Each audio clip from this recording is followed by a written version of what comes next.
இந்த இந்த பில்லருக்கு சென்டராக அந்த ட்ரே வைக்கணும். அது போல் மிஷின் எக்யூப்மெண்ட் வைக்கிறது. கீழே ஒரு ட்ரே வைக்க சொல்கிறேன். சைதான் டீஷர்ட் கீழே இருக்குது.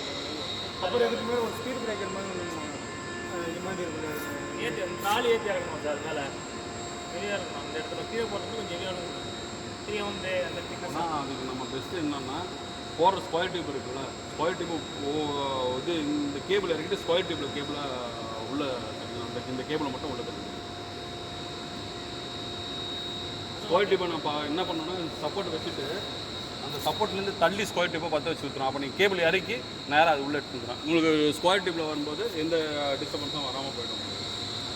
ட்ரேலேருந்து என்னென்னா இப்படி இந்த பக்கம் ட்ரே அடிக்கணும்னா ட்ரேலேருந்து கேபிள் அப்படியே இறங்கி கீழே அப்படியே ஒரு பெண்டு பண்ணி நேராக ஸ்கொயர் டியூப் போட்டு நீங்கள் ஸ்கொயர் டியூப் இங்கே இருக்கும்போது சேஃப்டி ஆகிடும். வேணா உங்களுக்கு ட்ரே ஏறணும்னு சொன்னால் ரெண்டு நம்ம ஏதாவது இந்த சீட்டு இருந்ததுன்னா ரெண்டு டேப்பர் மாதிரி அடிச்சு ரெண்டு பக்கம் டேப்பர் மாதிரி பற்ற வச்சு கொடுத்துறோம். நீங்கள் ஏறுறதுக்கு இறங்கிறதுக்கு யூஸ் பண்ணுறோம். ரெடிமேடாக ஸ்பீட் பிரேக்கர் மாதிரி ஒன்று இருக்குது. அது வேண்டாம் சார். இப்போ நீங்கள் எப்படி இருந்தாலும் கேபிள் உள்ளே போகணும் சார். நீங்கள் சொல்கிறது வந்து ஸ்பீட் பிரேக்கர்.